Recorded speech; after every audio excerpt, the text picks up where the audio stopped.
கோயம்பேடு மொத்த காய்கறி அங்காடி வந்து இடமாற்றப்பட்டு தனியாருக்கு வழங்கப்படும் சொல்லி எதிர்கட்சி விமர்சனம் பண்றாங்க. அவங்களுக்கு பதில் என்ன சார்? லூலு மாலுக்கு இடமாற்றம் செய்யப்பட்டது திரு சீமானே கூறுவதற்கு எந்த குற்றச்சாட்டும் அரசின் மீது இல்லை என்றால் இது போன்றுதான் கற்பனையான குற்றச்சாட்டுகள் வந்தும் போகும். அதற்கெல்லாம் பதில் சொல்லிக் கொண்டு நேரத்தை வீணாக்க விரும்பவில்லை. எதுவாக இருந்தாலும் இந்த ஆட்சியை பொறுத்தளவில் வெளிப்படைத்தன்மை, அப்படி ஏதாவது ஒரு திட்டம் இருந்தால் நிச்சயம் உங்களுக்கு தெரியாமல் வேறு யாருக்கும் தெரியாது. ஊடக நண்பர்களுக்குத்தான் முதலில் இந்த அரசு அறிவிக்கும். ஆகவே எந்த விதமான அப்படிப்பட்ட திட்டமும் அரசிடம் இதுவரையில் இல்லை. கோயம்பேடு பேருந்து நிலையத்தை பொறுத்தவரையில் கிளாம்பாக்கத்துக்கு மாற்றமாகுது. விரைவில் இந்த பணிகள்லாம் முடிஞ்ச பிறகு கோயம்பேடு பேருந்து நிலையம் சிஎம்டிஏ கண்ட்ரோல்லே இருக்குமா, வேறு துறைக்கு ஒப்படைக்கப்படுமா, இல்ல வேற ஏதாவது திட்டங்களுக்கு பெரிய உள்கட்டுமானத்துக்கு அந்த இடம் வழங்கப்படுமா? ஏதாவது பதிலை எதிர்பார்த்துத்தான் இந்த கேள்வியை கேட்கின்றீர்கள். கோயம்பேடு பேருந்து நிலையத்தை பொறுத்தளவில் முழுவதுமாக இந்த பேருந்து மாற்றம் என்பது ஓராண்டு நிச்சயமாக ஆகும். நான் ஏற்கனவே கூறியது போல் வெளிமாநிலத்திற்கு செல்லுகின்ற பேருந்துகள் அங்கிருந்துதான் இந்த ஆண்டு இயக்குவதற்கு திட்டமிட்டிருக்கின்றோம். அடுத்து புதிதாக துவக்கப்பட்ட கிளாம்பாக்கம் பேருந்து நிலையத்தை பொறுத்தளவில் வரலாறு காணாத அளவிற்கு திறந்த உடனே மக்களின் பயன்பாட்டிற்கு அர்ப்பணித்த அரசு இந்த திராவிட மாடல் அரசு. கோயம்பேடு கூட ஏற்கனவே பேருந்து நிலையம் மாற்றப்பட்ட போதும், அதேபோல் மலரங்காடி மற்றும் பழ அங்காடிகள் போன்றவை மாற்றப்பட்ட போதும் கிட்டத்தட்ட ஓராண்டிற்கு மேலாக இந்த பிரச்சனைகள் சுமூகமாக வருவதற்கு கால அவகாசம் பிடித்தது.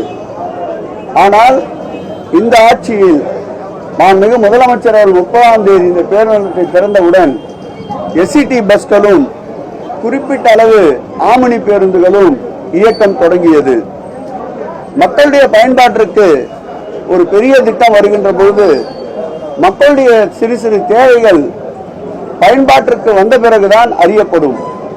அப்படி பயன்பாட்டிற்கு வந்த பிறகு மக்களுடைய தேவைகளை அறிந்து உங்களை போன்ற ஊடக நண்பர்களும், குறிப்பாக கேள்வி கேட்கின்ற ஊடக நண்பர்களும் கூறிய பல்வேறு கோரிக்கைகளை படிப்படியாக நிறைவேற்றி வருகின்றோம்.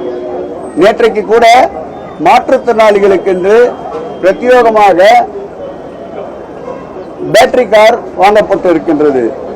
அதேபோல் எம்டிசி பேருந்து நிலையத்திலிருந்து பேருந்து நிலையத்திற்கு உள்ளே வருவதற்காக 2 வழியிலே இருக்கின்ற சுவர்கள் சுற்றி வருகின்ற சூழ்நிலையில் இருந்தபோது ஊடக நண்பர்கள் சுட்டி காட்டியதற்கிணங்க அந்த சுவர்களை அகற்றி அங்கே படிக்கட்டுகள் அமைக்கின்ற பணி நடந்து கொண்டு வருகின்றது.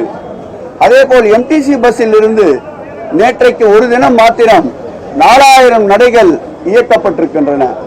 அதுபோல் மக்களுடைய தேவைகளை படிப்படியாக அறிந்து முழுமையாக கிளாம்பாக்கம் பேருந்து நிலையம் மக்களின் அடிப்படை தேவைகளை பூர்த்தி செய்து பயணிகள் மகிழ்ச்சியோடு பயணிக்கின்ற அளவிற்கு அந்த பேருந்து நிலையம் கொண்டு வரப்படும்.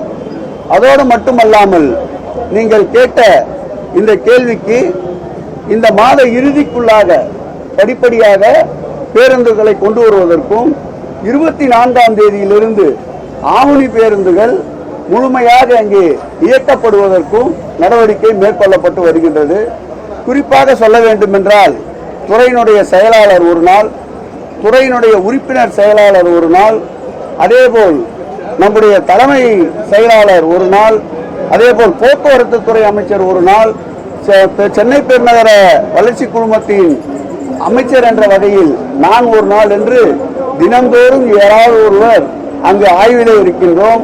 மக்கள் கேட்கின்ற அந்த கோரிக்கைகளை உடனுக்குடன் நிறைவேற்றுகின்ற பணியில் அரசு ஈடுபட்டுக் கொண்டிருக்கின்றது. கிளாம்பாக்கம் பேருந்து நிலையத்திற்கென்று மாண்புமிகு முதலமைச்சர் அவருடைய கவனத்திற்கு கொண்டு சென்றவுடன் புதிதாக ஒரு சிஇஓவை மாண்புமிகு முதலமைச்சர் அவர்கள் பார்த்திபன் என்ற ஒருவரை நியமித்திருக்கின்றோம்.